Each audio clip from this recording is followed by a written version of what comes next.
بسم الله الرحمن الرحيم۔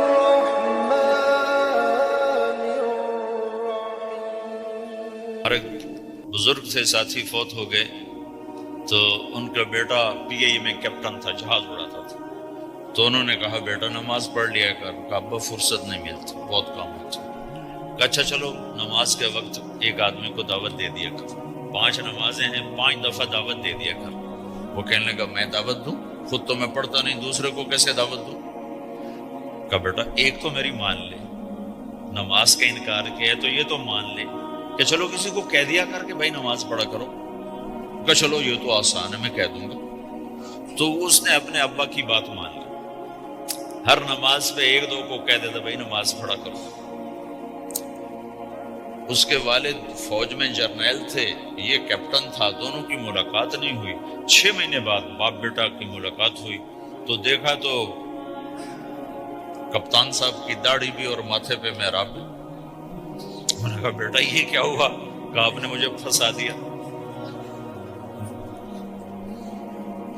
وہ جب میں لوگوں کو کہتا رہا تو میرے اپنے اوپر اثر ہونا شروع ہو گیا کہ میں اپنے آپ کو ملامت کرنے لگا کہ اوروں کو تو کہہ رہا ہے، خود تو پڑھتا نہیں۔ کہ اس نے مجھے کھڑا کیا اور میں نماز پہ آیا۔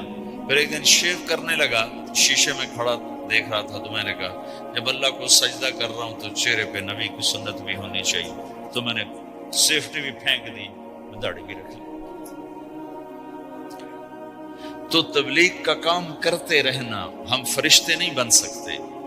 ایک دفعہ ایک آدمی نے میرے اوپر بڑی چڑھائی کی، تم تبلیغ والے منافق ہو، کہتے کچھ ہو کرتے کچھ ہو، تمہارے قول اور فعل میں بہت فرق ہے۔ جب ان کا غصہ اتر گیا تو میں نے ان سے کہا بھائی 100 نمبر تو اللہ نے بھی نہیں مانگے، آپ کیوں مانگتے ہو؟ اللہ نے کہا ہے فمن ثقلت موازینہ، جس کی نیکیاں بڑھ جائیں گی، گناہ تھوڑے ہوں گے تو پاس کر دوں گا۔ تو 100 نمبر تو اللہ نے بھی نہیں کہا کہ ایک گناہ تیرے کھاتے میں نہیں ہونا چاہیے۔ 100/100 نمبر لے گا تو جنت دوں گا، نہیں تو ریپٹ مار کے جہنم میں ڈالوں گا۔ تو 100 نمبر تو اللہ بھی نہیں مانگتا، اسے پتہ ہے میرا بندہ کمزور ہے، کبھی گناہ کرے گا کبھی نیکی کرے گا۔ تو وہ کہتا ہے جس کے پاس 51 نیکیاں ہوئیں اور 50 گناہ ہوئے تولوں گا تو 51 جھک جائیں گے نا، 50 معاف۔ مثال دے رہا ہوں، ہمارے علاقے میں ایک ذمہ دار تھے، وہ ذکر بھی بہت کرتے تھے، گالیاں بھی بہت دیتے تھے۔ ادھر سبحان اللہ تیرے فلانے، الحمدللہ کے ساتھ ایک پھکڑ تولتے تھے۔ ساری زندگی وہ ایسا ہی کرتے رہے۔ جب وہ فوت ہو گئے تو کسی نے ان کو دیکھا تو انہوں نے پوچھا کہ میاں صاحب آپ کے ساتھ کیا ہوا؟ آپ تو گالیاں بہت دیتے تھے۔ خود ہی انہیں پوچھ رہا ہے آپ تو گالیاں بہت دیتے تھے، تو آپ کے ساتھ کیا ہوا؟ کہ اللہ تعالیٰ نے میرے ذکر اور میری گالیوں کو تولا تو میرا ذکر بڑھ گیا تو میری بخشش ہو گئی۔ اللہ نے بھی کاؤنٹنگ رکھی ہے، پرفیکشن مانگی ہی نہیں۔ اگر اللہ پرفیکشن مانگتا تو پھر آپ کہتے تم کرتے کچھ ہو کہتے کچھ ہو۔ اگر میں کہتا صحیح ہوں تو ایک نیکی تو کر رہا ہوں، اور کرتا نہیں ہوں تو ایک گناہ کر رہا ہوں۔ کیا پتا میرا رب میرے کہنے کے تو فعل میرے نہ کرنے کو معاف کر دے۔ بس ایک صورت میں ہے کام خطرناک کہ اگر میں اس کہنے سننے کو اپنی دنیا بنانے کا ذریعہ بنا لوں، پھر خطرناک ہے۔ تأمرون الناس بالبر وتنسون انفسکم وانتم تتلون الکتاب، وہ یہ آیت۔ لیکن اگر میرے اندر اخلاص ہے تو پھر میں انسان ہوں، کبھی اچھا کروں گا کبھی برا کروں گا، لیکن میرے ذمہ صدا لگانا ہے۔ تو بھائیو اس تبلیغ کے کام کو کرتے رہنا، کرتے رہنا، اس سے ایمان بنتا ہے، ایمان سے دین وجود میں آتا ہے۔ دین کے 2 حصے ہیں، ایک عبادات ہے جس میں نماز سب سے اہم ہے، پھیری پہ ہو گھر پہ ہو نماز نہ چھوڑو۔ رمضان کے روزے ہیں، اللہ پھر رزق زیادہ دے دے، حج کرو، زکوٰۃ دو۔ لیکن عبادات بڑی محدود ہیں اور اس میں کثرت اللہ نے مطالبہ بھی نہیں کیا، بلکہ اللہ تعالیٰ نے اس میں اعتدال ہی کو پسند فرمایا ہے۔ اللہ تعالیٰ نے اپنے ہمارے نبی لمبی لمبی نمازیں پڑھتے تھے تو اللہ تعالیٰ نے روک دیا کہ ما انزلنا علیک القرآن لتشقی، میرے نبی میں نے تمہیں قرآن اس لیے نہیں دیا کہ تو لمبی لمبی نمازیں پڑھ کے تھکتا رہے، درمیانہ چل درمیانہ چل۔ اللہ کے نبی نے تبلیغ میں زیادہ زور دکھایا تو اللہ نے اس پر بھی کہا فلا تذهب نفسك علیہم حسرات، اتنا غم نہ کیا کر کے تو خود ہی ہلاک ہو جائے، مت نہیں، ایسا نہ کر۔ تو عبادات محدود ہیں اور اس میں اعتدال مطلوب ہے۔ سارا دن مصلی پہ بیٹھنا یہ اللہ نہیں دیکھنا چاہتا، اللہ یہ دیکھنا چاہتا ہے کہ تو باہر جاتا کہ میں دیکھوں کہ اب تو کیا کرتا ہے۔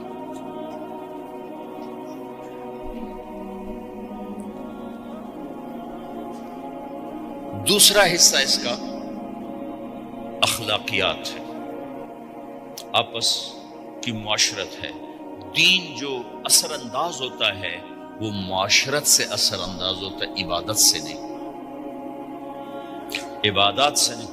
عبادت تو مسجد کے اندر ہے یا مصلی پر گھر کے اندر ہے، روزہ اندر کی چیز ہے، حج بیت اللہ میں ہے، زکوٰۃ مسلمان کو دی جاتی ہے۔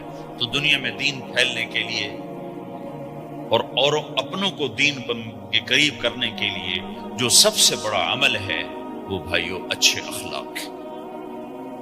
یہ دوسرا حصہ میں آج بیان کرنا چاہتا ہوں۔ اللہ کے نبی نے فرمایا ایو اور الاسلام اوثق، مجھے بتاؤ اسلام کا سب سے مضبوط عمل کیا ہے؟ تو صحابہ نے کہا الجہاد، یا رسول اللہ جہاد۔ اسلام کا سب سے مضبوط عمل کیا ہے؟ صحابہ نے کہا جہاد۔ تو آپ نے کہا وحسن وما هو به، ہاں ہاں جہاد بہت اچھا عمل ہے لیکن سب سے بڑا عمل نہیں ہے، سب سے مضبوط عمل نہیں ہے۔ ان کا جی الصلاۃ، نماز۔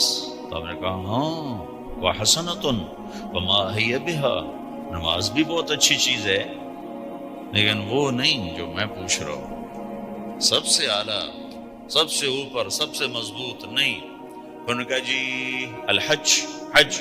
تو آپ نے کہا حج بھی بہت اچھا عمل ہے لیکن وہ نہیں جو میں نے پوچھا ہے۔ پھر صحابہ نے کہا جی روزہ، آپ کا روزہ بھی بہت اچھا ہے لیکن وہ نہیں جو میں نے پوچھا ہے۔ تو پھر صحابہ نے کہا یا رسول اللہ پھر آپ ہی بتائیں، ہمیں تو نہیں پتہ۔ تو ہمارے نبی عبادات سے اوپر لا رہے ہیں، اپنے ساتھیوں کو عبادات پہ قائم کر دیا۔ ہر آدمی نمازی بن چکا ہے، ہر آدمی روزے دار بن چکا ہے، ہر آدمی مالدار زکوٰۃ دینے والا بن چکا ہے، اور ہر آدمی حج کا جذبہ پیدا کر چکا ہے۔ اب آپ ان کو اخلاق پہ لانا چاہتے ہیں، چونکہ اسلام کی تکمیل اخلاق سے ہے۔ اسلام کو تشبیہ دی گئی ہے گھر کے ساتھ، بنی الاسلام علی خمس، تو بنیا کا لفظ عمارت پر بولا جاتا ہے۔ تو اسلام کی بنیاد میں ہے کلمہ، نماز، روزہ، حج، زکوٰۃ۔ اگر اس مسجد کی بنیادیں بھر دی جائیں تو اس کو مسجد تو نہیں کہیں گے نا۔ ہاں جی بنیادیں ڈال دی ہیں، چھت ڈالنی ہے، جب چھت پڑے گی تو پھر یہ مسجد کہلائے گی۔ تو اسلام کی بنیاد قائم ہو چکی تھی، اب آپ چھت ڈالنا چاہتے تھے۔ چھت کیا ہے؟ وہ اچھے اخلاق ہیں، تو اب آپ ان کو اوپر لا رہے ہیں، اوپر لا رہے ہیں۔ تو آپ نے جب پوچھا تو انہوں نے وہی کہا جو انہوں نے ابھی سیکھا تھا، نماز، روزہ، جہاد، حج، لیکن آپ نے سب کی نفی کر دی، نہیں یہ بھی نہیں، یہ بھی نہیں، یہ بھی نہیں، یہ بھی نہیں۔ اچھا یا رسول اللہ آپ بتائیں۔ تو آپ نے فرمایا ان اوثق عر الاسلام الحب للہ والبغض للہ، اسلام کا سب سے مضبوط عمل وہ آپس میں اللہ کے لیے محبت کرنا ہے۔ اسلام کا سب سے مضبوط عمل وہ آپس میں اللہ کے لیے محبت کرنا ہے۔ اسلام کا سب سے مضبوط عمل وہ محبت ہے، اللہ کے لیے بغض ہے، اللہ کے لیے محبت ہے، یہ اسلام کا سب سے مضبوط عمل ہے۔ تو بھائیو یہ چھوٹا سا معاشرہ اسلامی بن جائے، اس کے لیے بنیاد میں نے پہلے بتا دی، اب چھت بتا رہا، وہ ہیں اچھے اخلاق۔ اللہ تعالیٰ نے جب ہمارے نبی نے نماز لمبی پڑھی تو اللہ نے کہا درمیانی پڑھو، میں نے ابھی بتایا۔ تبلیغ میں دکھ زیادہ جھیلا تو اللہ نے کہا درمیانہ چلو، لیکن جب اللہ کے نبی نے اخلاق بلند کیے، اخلاق، تو اس پر بھی اللہ تعالیٰ فرماتا میرے نبی ذرا اتنا نرم نہ ہو، تھوڑا سا سختی دکھا، آنکھیں دکھا، تھوڑا شوشاں کر، تو میرے رب نے کیا کہا؟ واہ، میرے رب نے آپ کے اخلاق کی جیسی تعریف کی ہے، آپ کے کسی عمل کی ایسی تعریف نہیں کی۔ نماز کو کہا معتدل، اعتدال، دعوت کو کہا اعتدال، اور اخلاق کو کیا کہا؟ انک لعلی خلق عظیم، اور اس کو طاقت پہنچائی قسم اٹھا کے، نون، پھر قسم اٹھائی قلم کی جو علم کا ذریعہ ہے، والقلم وما یسطرون، مجھے قسم ہے قلم اور اس کی تحریر کی، ما انت بنعمت ربک بمجنون وان لک لاجرا غیر ممنون۔ ان دو آیتوں کو چھوڑ کر اگلی جو آیت آ رہی، وانک لعلی خلق عظیم، اے میرے محبوب میں قسم اٹھاتا ہوں قلم اور اس کی تحریر کی، تیرے اخلاق بڑے عالی شان۔ یہ نہیں کہا تیرے اخلاق بڑے عالی ہیں، انک لعلی، علا، علا کا یہاں بہت عظیم الشان کردار ہے۔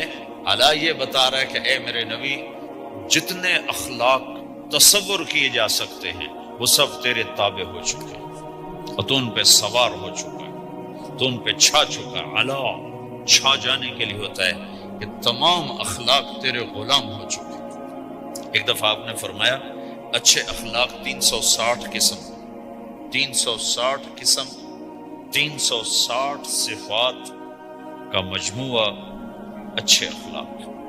کوئی ایک صفت کسی کو مل گئی تو جنت میں چلا جائے گا۔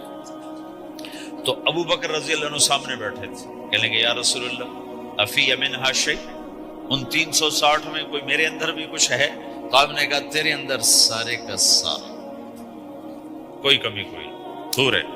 یہ آپ نے اور کسی کو نہیں کہا، صرف آپ نے یہ ابو بکر سے فرمایا کہ ابو بکر تیرے اندر پورے اخلاق 360۔ تو بھائیو، آپس کی محبت اور اچھے اخلاق یہ اسلام کا سب سے چوٹی کا سبق ہے، سب سے اعلیٰ درجے کا سبق۔